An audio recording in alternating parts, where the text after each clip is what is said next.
Madali lang to guys, gigisahin lang.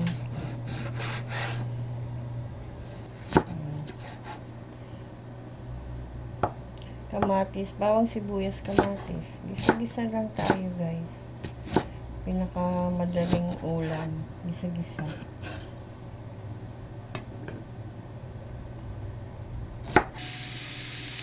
Sibuyas.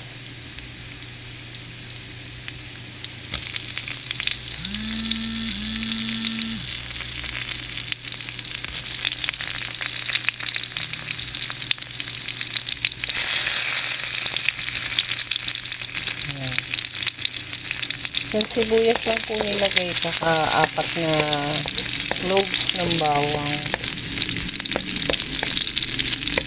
Lagay na rin po natin yung ating kamatis. Ayan guys, nakita nyo, lutong-luto na yung ating baboy, saka yung ating kamatis.